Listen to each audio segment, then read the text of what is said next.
नमस्कार दोस्तों, मेरे हाथों में दिल्ली से छपने वाले ये 1 दर्जन अखबार हैं। मेरे ख्याल से 5 या 6 अखबार अंग्रेजी के और 6 अखबार हिंदी के।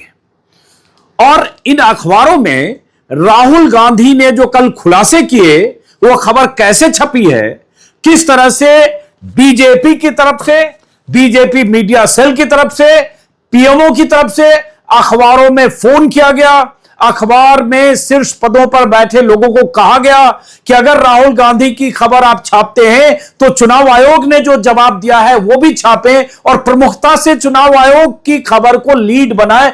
ऐसी जानकारी मुझे मिली है कि बीजेपी में मीडिया को जो हैंडल करते हैं शीर्ष नेतृत्व में बैठे लोग, उनकी तरफ से यह कॉल अखबारों को गया। और नतीजा क्या है अखबारों में, इसको मैं आज अखबारों की जरा खबरों की पोस्टमार्टम करते हैं। और जैसा कि आप जानते हैं कि राहुल गांधी ने जो खुलासा किया है, पहली बार विपक्ष के किसी नेता ने बयान से अलग हटकर दस्तावेजों के आधार पर, डॉक्यूमेंट और आंकड़े के आधार पर, महीनों की छानबीन के आधार पर इतना बड़ा खुलासा किया था कि कैसे चुनाव आयोग गड़बड़ी, धांधली, हेराफेरी, फर्जीवाड़ा कर रहा है। लेकिन अखबारों में खबर कैसे छपी और किस तरह से अखबार और मीडिया विपक्ष के प्रति नजरिया रखता है और किस तरह से सत्ता पक्ष के प्रति या जहां बीजेपी के पक्ष का नैरेटिव हो कैसे उसको हेडलाइन बनाता है और विपक्षी खबरों को दबाता है, इसके लिए आज इन अखबारों की खबरों को, राहुल गांधी की खबरों को देखेंगे, आपको समझ में आएगा। शुरू करते हैं जरा, यह खेल समझना जरूरी है। यह दैनिक जागरण अखबार है, सत्ता के प्रति किस कदर समर्पित अखबार है कहने की जरूरत नहीं है। दर्जनों संस्करण है, मालिक इसके राज्यसभा में भी रह चुके हैं और बीजेपी और मोदी जी, योगी जी के प्रति समर्पण बेमिसाल है, बेजोड़ है। इस अखबार में इतनी बड़ी राहुल गांधी की खबर, खुलासे की खबर, सीधे सीधे चुनाव आयोग के फर्जीवाड़े के सीधे सीधे सबूत की खबर पहले पन्ने पर अखबार में नहीं है। लेकिन क्या दूसरे पन्ने पर है, क्या तीसरे पन्ने पर है? तो ये खोजने पर मुझे पता चला पहले पन्ने पर तो मोदी जी हैं, लेकिन राहुल गांधी की खबर इसमें पेज नंबर 13 पर है। धांधली का दावा कर राहुल गांधी ने फोड़ा एटम बम, और उसके बाद पेज नंबर 13 पर यह खबर है। अब मैं इस खबर में क्या है इस पर जाने की जरूरत नहीं, जरा जल्दी जल्दी देखते हैं अखबार कैसे मैनेज होता है मीडिया और किस तरह से मीडिया पर दबाव होता है। मुझे किसी सीनियर जर्नलिस्ट ने बताया कि बीजेपी की तरफ से मीडिया को मैनेज करने वाले एक नेता ने अखबारों को फोन किया, चैनलों को फोन किया, और मेरे पास इस बारे में पुख्ता जानकारी है। उस नेता का यही कहना था कि चुनाव आयोग ने जो कहा है कि शपथ पत्र दे राहुल गांधी, या जो खंडन किया, मिसलीडिंग का जो ठप्पा लगा है, उसको प्रमुखता से छापें। अब देखिए अमर उजाला पहले पन्ने पर, किसानों के हितों से कोई समझौता नहीं, बड़ी कीमत चुकाने को तैयार मोदी जी। या जस्टिस वर्मा की खबर है, या ट्रंप की खबर है, या कुछ और खबर है। अब यह है अमर उजाला, यूपी का बड़ा अखबार है। अब ये दूसरे पन्ने में, तीसरे पन्ने में जो हेडलाइन है, यहां राहुल गांधी की खबर छपी है और इस खबर की टॉप पे है हालांकि, लेकिन अब हेडिंग पढ़िए और समझिए ट्रीटमेंट कैसे मीडिया करता है। इतनी बड़ी खबर, अगर विपक्ष के खिलाफ छोटी सी खबर को कैसे मीडिया तवज्जो देता, हाईलाइट करता है और कई दिन तक चैनलों पर बहसें होती है। लेकिन यहां अगर चुनाव आयोग को राहुल गांधी ने दस्तावेजों के साथ, आंकड़ों के साथ कहें एक्सपोज किया, अगर यूपी बिहार की भाषा में नंगा कर दिया, तो फिर खबर कैसे छपती है। राहुल के वोट चोरी के आरोप पर चुनाव आयोग ने मांगे शपथ पत्र। मतलब अमर उजाला के लिए पहली खबर यह है कि चुनाव आयोग ने शपथ पत्र मांगे। राहुल ने जो कहा कि कैसे फर्जीवाड़ा हो रहा था और बेंगलुरु लोकसभा क्षेत्र के अंतर्गत आने वाले एक सीट पर कैसे 1 लाख वोटर को इधर उधर मैनेज किया गया, जो भी उन्होंने आरोप लगाए, वो खबर नीचे है। नेता प्रतिपक्ष का दावा, कर्नाटक के महादेवपुरा में 1 लाख वोटों की धांधली, लेकिन चुनाव आयोग ने जो कहा, जो खंडन किया, वो प्रमुखता है। भाई बेसिक पत्रकारिता का सिद्धांत है, अगर किसी बड़े नेता ने इतनी बड़ी प्रेस कॉन्फ्रेंस की, जो कहे तो बहुत बड़ा खुलासा, ये बयानबाजी नहीं है, ये सबूत है, आंकड़े हैं, दस्तावेज है, छानबीन है, उसके बाद चुनाव आयोग के खंडन को आप लीड बनाते हैं हेडिंग में और खबर फिर नीचे। आयोग ने कहा गुमराह न करें, फर्जी सबूत देने पर सजा का प्रावधान, और उसके गोलमोल सी जानकारी के साथ खबर है अमर उजाला में। हालांकि इसमें पेज नंबर 12 पर है, अब 12 भी देख लेते हैं पेज नंबर क्या है। और मीडिया की भूमिका इसी से आप समझिए, ये जानना आपको कैसे जरूरी है।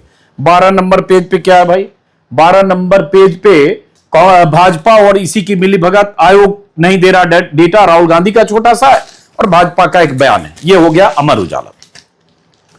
अब आते हैं दैनिक भास्कर, और मैं कहूंगा ऐसे मौकों पर दैनिक भास्कर एक ऐसा अखबार है जो पत्रकारिता के बुनियादी सिद्धांत का पालन करता है और ऐसे मौकों पर दिखाता है कि कैसे खबरें छापी जानी चाहिए। और इसलिए मैं मानता हूं कि हिंदी में अगर कोई अखबार सबसे बेहतर है तुलनात्मक तौर पर तो दैनिक भास्कर है। दैनिक भास्कर ने छापा पहले पन्ने पर राहुल का दावा, आयोग भाजपा वोट चुरा रहे, जो राहुल गांधी ने कहा, नए सबूत दिए, भाजपा बोली यह साजिश। ठीक है, आपने भाजपा ने जो कहा वो भी छापा, राहुल गांधी ने जो कहा वो भी छापा, और बॉक्स में छापा कांग्रेस का दावा, इन 5 तरीकों से हो रही वोट चोरी, जो राहुल गांधी ने कल कहा था कि 5 तरीके से वोट की चोरी हो रही है। और बेंगलुरु सेंट्रल की एक विधानसभा सीट की उन्होंने जानकारी दी कि वो तरीके क्या है, उसको बॉक्स में छापा है कि कैसे डुप्लीकेट वोटर बनाए जाते हैं, जिसमें 11,000 ऐसे केस आए, एक ही पते पर अनेक वोटर कैसे है, 10,000 ऐसे केस मिले, ऐसे घर मकान जहां 40 लोग 50 लोग रह रहे हैं, मकान का पता में 0 नंबर लिखा हुआ है,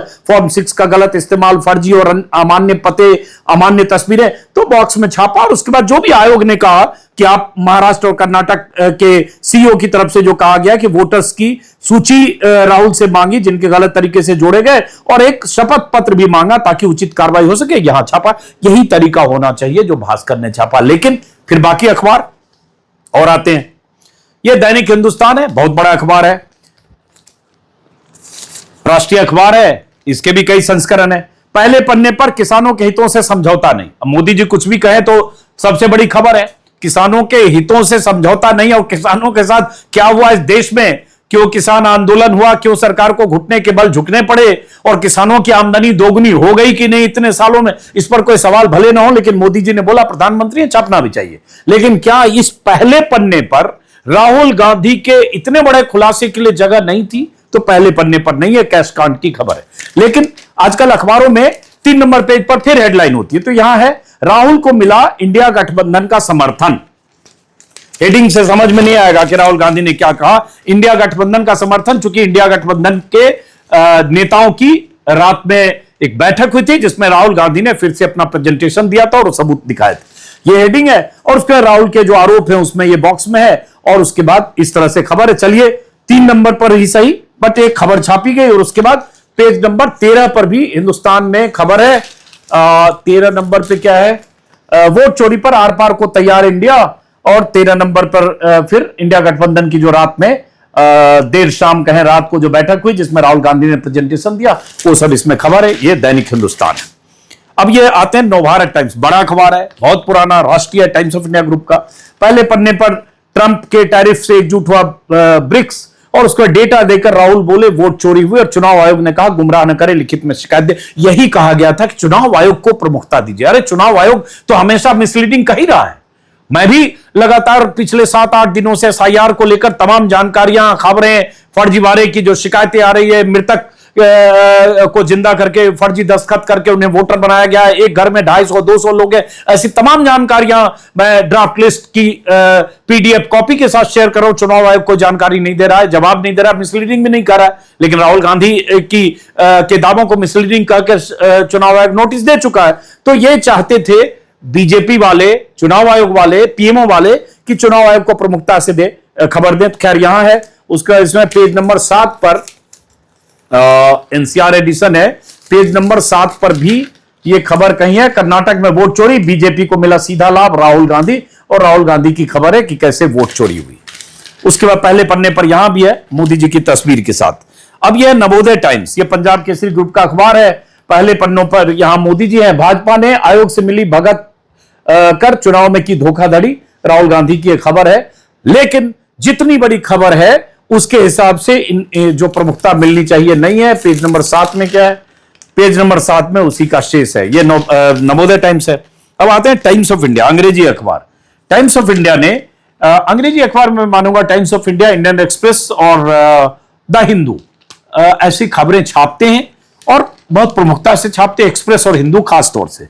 तो टाइम्स ऑफ इंडिया ने पहले पन्ने पर लीड स्टोरी प्रधानमंत्री मोदी की है, PM will protect our farmers ready to pay heavy price for it, जो ट्रंप ने टैरिफ वारिफ लगाया उसका जो भी है। और उसके बाद जवाब प्रधानमंत्री मोदी की तरफ से दिया गया, और उसके बाद यहां Rahul claims proof of poll fraud, EC says back up charges on oath. ये चाहते थे ईसी के लोग और बीजेपी वाले कि राहुल की खबर छपे तो ईसी का जवाब छपे। ये पहले पन्ने पर टाइम्स ऑफ इंडिया ने छापा, फुल कवरेज ऑन 14। ये सिर्फ देखने के लिए, चैनल में देखिएगा।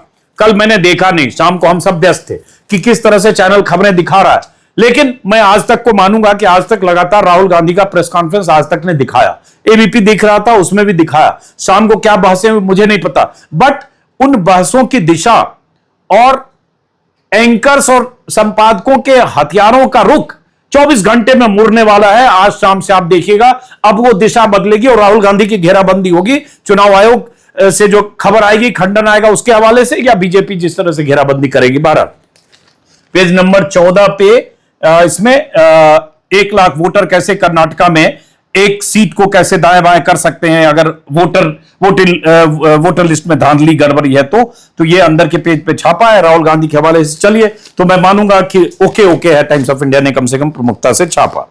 अब आते हैं हिंदुस्तान टाइम्स, पहले पन्ने पर एनएसए और पुतिन की खबर है। उसके बाद यहां आते हैं तो फिर प्रधानमंत्री मोदी ने जो कहा है कि यूएस और इस टैरिफ से कोई फर्क नहीं पड़ेगा। यहां सुप्रीम कोर्ट की खबर है, पहले पन्ने पर यह खबर, तो हां यहां आ गई, Rahul alleges LS poll Lok Sabha poll roll fraud in Karnataka. यहां राहुल गांधी की खबर नीचे छपी है। चलिए, छपी पहले पन्ने पर, लेकिन क्या यह प्रमुखता ऐसे ही रिक्वायर्ड है? पेज नंबर 10 पर इसमें क्या है हिंदुस्तान टाइम्स में?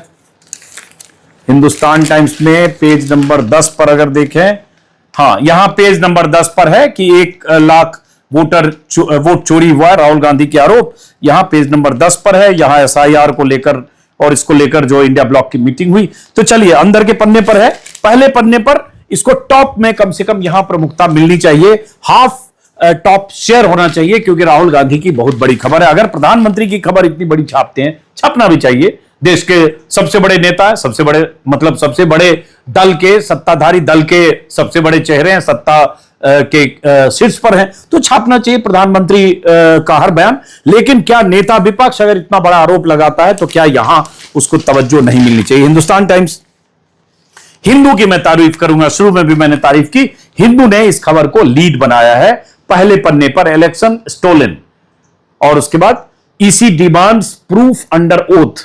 चूंकि ईसी ये चाहता था कि राहुल गांधी की खबर के साथ ईसी ने जो कहा वो छपे, तो यहां भी छपा है। लेकिन चलिए, ये कोई दिक्कत नहीं, इसी की भी बात आनी चाहिए। तो ये हिंदू ने पहले पन्ने पर छापा है, और हिंदू लगातार एसआईआर को लेकर डेटा बेस्ड बहुत सारी जानकारियों के साथ आधे पन्ने का, पूरे पन्ने की रिपोर्ट हिंदू लगातार छाप रहा है। और इसलिए मैं मानता हूं कि ऐसी चीजों को समझने के लिए, डेटा और उसके एनालिसिस को समझने के लिए हिंदू बेहतर अखबार है तुलनात्मक तौर पर, हिंदू और एक्सप्रेस। तो ये है, अंदर में भी कुछ खबरें हैं एक्सप्रेस, हिंदू में एक्सप्रेस में पहला तो जाहिर है प्रधानमंत्री का है, और उसके बाद यहां छापा है इंडियन एक्सप्रेस ने कि 1 lakh votes stolen in one assembly segment of Karnataka, Rahul charge against EC. ये पहले पन्ने पर इंडियन एक्सप्रेस ने छापा है। पेज नंबर 2 में फिर विस्तार से। तो चलिए, पहले पन्ने पर टॉप बॉक्स में एक्सप्रेस में। इकोनॉमिक टाइम्स, अब इकोनॉमिक टाइम्स में अगर देखें तो इकोनॉमिक टाइम्स में यहां पेज नंबर 3 पर खबर है, राहुल गांधी के आरोप, और इलेक्शन कमीशन ने जो कहा है कि राहुल गांधी हलफनामा दे सिग्नेचर करके, जो वोटर लिस्ट में गड़बड़ी है, मिसिंग नेम है, जो भी है, ये राहुल गांधी को कर्नाटका और महाराष्ट्र की तरफ से कहा गया। तो ये बॉक्स है, चलिए अंदर जहां छपिए। अब सवाल यही उठता है मीडिया की भूमिका पर। मैं पहले किसी समय में जब यूट्यूब मैंने शुरू किया था तो मैं एक रोज वीडियो करता था, क्या छपा क्या छिपा। जो छपता है उस पर तो बात होती है, दिखता है, लेकिन जो छिपता है वो बहुत मैटर करता है। जैसे दैनिक जागरण के लिए कोई खबर ही नहीं है, कहीं 13 नंबर पेज पर खबर छाप दी गई, और भी कुछ अखबारों को जैसे मैंने दिखाया। और जो मैंने आपको बताया कि इस मामले में दैनिक भास्कर ने एक सबसे बेहतर, हिंदी अंग्रेजी सारे अखबारों में अगर देखें तो दैनिक भास्कर का प्रेजेंटेशन सबसे बेहतर है, और इस खबर के साथ जैसा सलूक होना चाहिए, जो ट्रीटमेंट होना चाहिए अखबार की तरफ से, वो ट्रीटमेंट दैनिक भास्कर ने किया है। अब चैनलों पर क्या होने वाला है, एसआईआर में जो गड़बड़ियां हो रही है। मैं 15 दिन बिहार रहकर आया, अभी बीते 8-10 दिनों से मेरे एक्स हैंडल पर, ट्विटर पर या फेसबुक पर या मेरे वीडियो प्लेटफॉर्म पर लगातार एसआईआर में जो गड़बड़ी है, जो फर्जीवाड़ा है, बहुत सारे मृतक हैं उनके नाम ड्राफ्ट लिस्ट में आ गए, बहुत सारे ऐसे घर, मोहल्ले, बूथ हैं जहां एक घर में 200-250 वोटर हैं, एक घर में हर जाति के वोटर हैं। ऐसी लिस्ट भी मैंने मुजफ्फरपुर और जगहों की मैंने अपने एक्स पर दी है, वीडियो में भी कुछ दिखाया है, कुछ दिखाऊंगा। लेकिन चुनाव आयोग की तरफ से सन्नाटा है। चैनलों पर यह खबरें चल ही नहीं रही है, अखबारों में यह खबरें छप नहीं रही। शुरुआत में एक्सप्रेस ने अच्छी स्टोरी की थी, लेकिन अखबारों में, पटना से इतने अखबार छपते हैं, अखबारों की जो भूमिका होनी चाहिए ऐसे मामलों में, भाई ये मामूली बात नहीं है। लोकतंत्र में एक एक वोट का मायने रखता है, एक एक वोट मायने रखता है। एक वोट से भी हार जीत होती है। मुझे आज भी याद है, शायद 2013 का इलेक्शन था राजस्थान में। सीपी जोशी उस समय मुख्यमंत्री के दावेदार हुआ करते थे, बाद में स्पीकर बने अभी पिछली विधानसभा में। एक वोट से हार गए थे सीपी जोशी, एक वोट से। और ऐसे बहुत सारे ऐसी मिसालें हैं, 10, 20, 25 वोट से हारने की, 100 वोट से। तो एक एक वोट जहां मायने रखता है, वहां अगर वोटर लिस्ट में, ड्राफ्ट लिस्ट में अगर फर्जीवाड़ा है, जो आरोप विपक्ष लगा रहा है, अगर यह फर्जीवाड़ा है कि आप 35-37 लाख वोटर को एब्सेंट या शिफ्टेड मानकर उनके नाम कट गए, अगर वो वोटर वहां हैं और उनके नाम कट गए, जो मेरे पास, अगर मैंने एक नंबर जारी किया और मैं देखता हूं उसमें लगातार लोगों के व्हाट्सएप पर फोन आ रहे हैं, नंबर आ रहे हैं, अगर मेरे पास इतनी सूचनाएं आ रही है, तो फिर यह अखबार का, चैनल का, रिपोर्टर्स के, संपादक की ड्यूटी है कि आप बिहार में जो ये एसआईआर में गड़बड़ियां हैं, एसआईआर में जो ड्राफ्ट लिस्ट जो अभी आई है, उस लिस्ट में जो गड़बड़ियां हैं उसका खुलासा कीजिए। लेकिन अखबार की तरफ से लगभग सन्नाटा है, छिटपुट खबरें छप रही है, जैसा कि मैंने कहा हिंदू और एक्सप्रेस, लेकिन सन्नाटा है। और चैनल में तो पूरी तरह से सन्नाटा है, जैसे ना एसआईआर बिहार में की कोई लिस्ट आई है, ना एसआईआर में कोई गड़बड़ी है, ना एसआईआर नाम की कोई चीज है। क्योंकि कोई चैनल इस तरह की खबर को, जिसके लिए चुनाव आयोग असहज हो जाए, सत्ता असहज हो जाए, या बीजेपी असहज हो जाए, या विपक्ष की बातों को तवज्जो मिल जाए, यह कोई चैनल ऐसी पत्रकारिता करना चाहता नहीं है। एसआईआर में गड़बड़ियों पर जो आवाज उठाते हैं प्रवक्ता, उनकी ही घेराबंदी होती है। चैनलों पर बैठे जो एंकर्स हैं, वो इस तरह से कई बार एसआईआर में गड़बड़ियों की, धांधलियों की भी के पक्ष में खड़े होकर इस तरह से बचाव करते हैं जैसे उन्हें जिम्मेदारी चुनाव आयोग ने दे दी हो कि आपको बीजेपी प्रवक्ता की तरह से बात करनी। हालांकि बीजेपी को ही क्यों बचाव करना चाहिए, चुनाव आयोग अपना बचाव करे। अगर चुनाव आयोग इंडिपेंडेंट संवैधानिक संस्था है, कॉन्स्टिट्यूशनल बॉडी है, अगर उस कॉन्स्टिट्यूशनल बॉडी के किसी फैसले में बहुत गड़बड़ियां, पेचीदगियां या फर्जीवाड़ा है, तो उसका बचाव वो करेगा कि सत्ताधारी दल करेगा? और अगर सत्ताधारी दल और प्रवक्ता और मीडिया करेगा, तो क्यों न माने कि यह सब ज्वाइंट वेंचर है, और क्यों न माने कि सबकी मिली भगत है? यही आरोप राहुल गांधी या विपक्ष के नेता लगाते हैं। लेकिन मीडिया की भूमिका आप एक बार नहीं, ऐसे तमाम मौकों पर बीते 11 सालों में आपको दिखेगा, और खासतौर से इधर 7-8 सालों में, कि एकदम पूरी तरह से साष्टांग दंडवत हैं। कहीं सरकार, सत्ता से जुड़े संगठन या चुनाव आयोग जैसी संस्थाओं पर सवाल उठाने का कोई सवाल ही नहीं उठता है। जो सवाल उठाता है उसकी घेराबंदी होती है। इसलिए मैं पहले कह रहा हूं, मुमकिन है कि अगले 24 घंटे, 48 घंटे में चैनलों के हथियार का रुख, निशाने पर राहुल गांधी आने वाले हैं, और तमाम तरह से राहुल गांधी की घेराबंदी होगी। आज भी हो सकता है बीजेपी कोई प्रेस कॉन्फ्रेंस करे और कहे कि राहुल गांधी कैसे गलत बोल, कल भी होने लगा।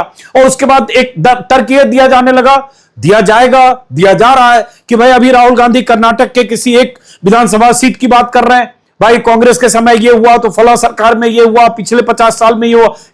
ये दलील क्या गले से उतरने वाली है कि पहले क्या हो? पहले तो बूथ कैप्चरिंग भी होती थी। मैं बिहार का हूं, वहीं बूथ कैप्चरिंग होती थी। तब ईवीएम नहीं था, तब टेक्नोलॉजी नहीं थी, तब डिजिटलाइजेशन नहीं था। तो आज क्यों दलील दे रहे हैं कि पहले क्या होता था? आज बात करिए कि आज क्या हो रहा है। अगर राहुल गांधी कह रहे हैं कि महाराष्ट्र में लोकसभा चुनाव और विधानसभा चुनाव के बीच लाखों वोट बढ़ गए, तो सवाल यह उठता है कि 5 महीने में उतने वोट कैसे बढ़ गए जो 5 साल में नहीं बढ़े? तो इसका जवाब देंगे, या फिर आप सिर्फ ये कहेंगे ये राहुल गांधी ऐसा सवाल क्यों पूछ रहे, पहले क्या होता था? और ये किसी के भी बात गले कैसे उतरेगी कि अगर मई में चुनाव होता है लोकसभा, और उसके बाद अक्टूबर में होता है विधानसभा, 5 महीने में लाखों वोट कैसे बढ़ सकते हैं? जितने वोट 5 साल में नहीं बढ़े, वो 5 महीने में कैसे बढ़ सकते हैं? ऐसे बहुत सारे सवाल हैं। इन सवालों का जवाब चुनाव आयोग कभी देता नहीं। मिसलीडिंग मानकर उसको ठप्पा लगाकर खारिज करता है। मीडिया की जो भूमिका होनी चाहिए, अखबारों की, चैनलों की खास तौर से, वो भूमिका सत्ता पक्ष के साथ खड़े होने में या चुनाव आयोग का बचाव करने में है। बहरहाल अब इतने बड़े खुलासे के बाद जो घर घर पहुंच चुका है, आप लोग भी देख रहे होंगे, कोई भी आदमी अगर आंख कान खोलकर देखे और सुने, बिना किसी मति भ्रम का शिकार हुए या बिना किसी पूर्वाग्रह के, बिना किसी भक्ति की अवस्था में गए बगैर, तो खुद ही समझ में आ जाएगा कि गड़बड़ियां हैं। और अगर गड़बड़ियां हैं तो उन गड़बड़ियों को दूर करने की बात होगी, उन पर सवाल होंगे, या उसका काउंटर होगा, अरे पहले भी तो 30 साल पहले ऐसा था, 40 साल पहले ऐसा था, यही दलील दी जा रही है, यही दलील दी जाएगी। बहरहाल एसआईआर को लेकर विपक्षी दलों के आरोप अपनी जगह है। आने वाले दिनों में एक बार फिर से मैं बिहार जाऊंगा, बहुत सारी जानकारियां, बहुत सारे दर्शक सूचनाएं भेज रहे हैं। मैं आपसे अपील करूंगा, मेरा व्हाट्सएप नंबर स्क्रीन पर आप देख रहे होंगे, आप इस पर मैसेज कीजिए। बहुत सारे लोग फोन कर रहे हैं, मैं उनसे अपील करूंगा कि फोन मत करिए। क्या मुश्किल होता है, बैक टू बैक इतने कॉल्स आते हैं कि फोन उठाना, फोन पर जवाब देना मुश्किल होता है। आप मैसेज कीजिए, जो सूचना है वो दीजिए। आपके पोलिंग बूथ पर, आपके मोहल्ले में कोई गड़बड़ी है, आपका नाम छूट गया, आपके किसी परिजन का नाम छूट गया, या आप वहीं रहते हैं जो आपका घर है और उसके बाद आपको शिफ्टेड में डाल दिया गया, तो आप सूचनाएं दीजिए। कोशिश करेंगे कि हम कुछ लोगों की बात चुनाव आयोग तक पहुंचा सकें। मेरे जैसे एक आदमी और 5-7 लोगों की छोटी टीम के लिए मुमकिन नहीं है कि 38 जिलों के हर मतदाता की बात मैं उठा सकूं, पहुंचा सकूं, लेकिन जितना भी मुमकिन होगा कोशिश करूंगा। तो फिलहाल इस वीडियो को यहीं खत्म करते हैं कि आप सब भी अपनी भूमिका निभाइए। खाली चैनल देखकर और चैनलों के एंकर्स की तरफ से जो नैरेटिव सेट किया जाता है, उसके जाल में फंसे बगैर दिमाग का इस्तेमाल कीजिए। नमस्कार।